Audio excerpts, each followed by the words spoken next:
My kitchen my રેસિપીમાં આપનું સ્વાગત છે। આજે આપણે બનાવીશું સરગવાના પાનના મુઠિયા। સરગવો જે રીતે આપણે રોગોથી દૂર રાખે છે તે જ રીતે તેના પાન પણ આપણે અનેક બીમારીઓથી બચાવે છે। તો ચાલો રેસિપી શરૂ કરીએ। તો સૌપ્રથમ સરગવાના પાનને સારી રીતે સાફ કરી અને તેને 2 પાણીથી વ્યવસ્થિત ધોઈ લેવાના, જેથી કરીને તેમાં રહેલી ધૂળ છે એ દૂર થઈ જાય। તો સૌપ્રથમ આપણે અહીંયા ઘઉંનો લોટ લેશું।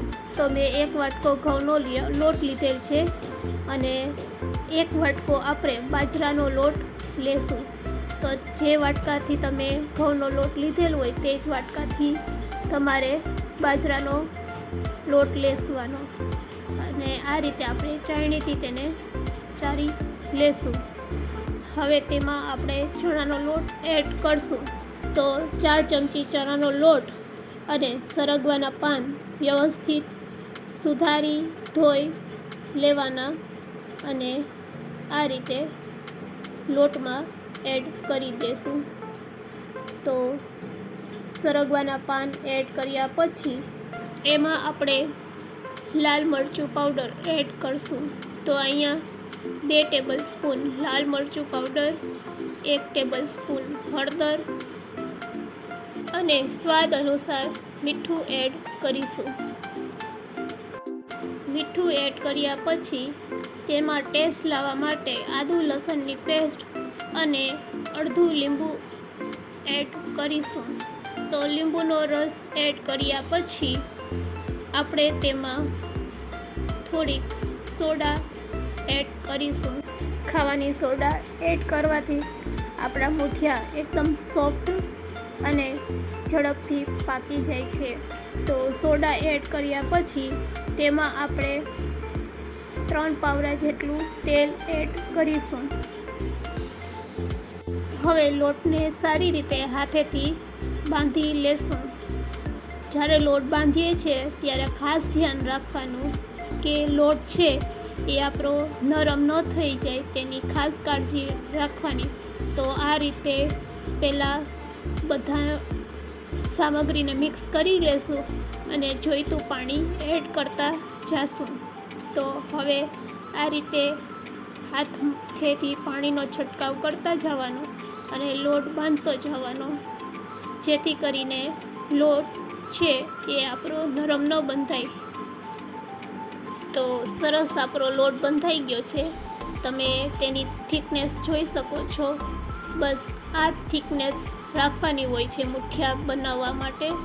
હવે આપણે તેમાંથી લુઓ લઈ અને આ રીતે તેને શેપ આપીશું। લોટમાંથી આ રીતે બધા મુઠિયા તૈયાર કરીશું। તો આ રીતે આપણે જ્યારે મુઠિયા તૈયાર કરતા હોય છે ત્યારે ગેસની ફ્લેમ ચાલુ કરી અને આપણે સ્ટીમરમાં પાણી બોઇલ થવા મૂકી દઈશું। તો મુઠિયા આપણા રેડી છે। હવે સ્ટીમરમાં આપણે તેને ગોઠવી દઈશું। તો આ રીતે કાણાવાળી ડીશમાં તેને તેલથી ગ્રીસ કરી અને બધા મુઠિયા છે તે તેમાં આપણે વ્યવસ્થિત ગોઠવી દઈશું અને તેને ઢાંકીને 15 મિનિટ હાઈ ફ્લેમ ઉપર પકાવીશું। તો 15 મિનિટ પછી ગેસની ફ્લેમ બંધ કરી અને આ રીતે ચપ્પુથી ચેક કરી લેશું। જો ચપ્પુમાં લોટ ચોટે નહીં એટલે આપણા મુઠિયા રેડી। તો ઠંડા થઈ ગયા પછી આપણે મુઠિયાને આ રીતે કટ કરી લેશું। હવે તેને આપણે વઘારવા માટે સૌપ્રથમ તેમાં સ્વાદ અનુસાર મીઠું અને અડધી ચમચી હળદર એડ કરીશું। હવે આ મુઠિયાને આપણે વઘારવા માટે ગેસની ફ્લેમ ચાલુ કરી એક પેનમાં થોડું તેલ એડ કરીશું। તેલ ગરમ થાય એટલે તેમાં 1 ચમચી રાઈ અને જીરું એડ કરીશું। હવે રાઈ અને જીરું સારી રીતે ફૂટી જાય એટલે તેમાં હિંગ એડ કરીશું।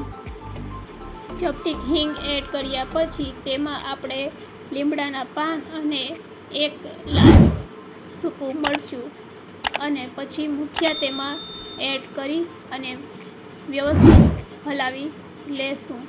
તો આ રીતે તમારે ચમચાની મદદથી તેને હલાવી લેવાના. તો રેડી છે આપણા મુઠિયા સર્વ કરવા માટે. તો મુઠિયાને આપણે સર્વિંગ બોલમાં કાઢી લેશું. તો રેડી છે ગરમા ગરમ મુઠિયા સર્વ કરવા માટે. ખૂબ જ હેલ્ધી અને સ્વાસ્થ્ય માટે ખૂબ જ લાભદાયક એવા સરગવાના પાનના મુઠિયા એકવાર જરૂરથી ટ્રાય કરજો. આયરન અને હિમોગ્લોબિનની કમી દૂર કરે છે. તો આ મુઠિયા બનાવી અને ખાઓ અને સ્વસ્થ રહો.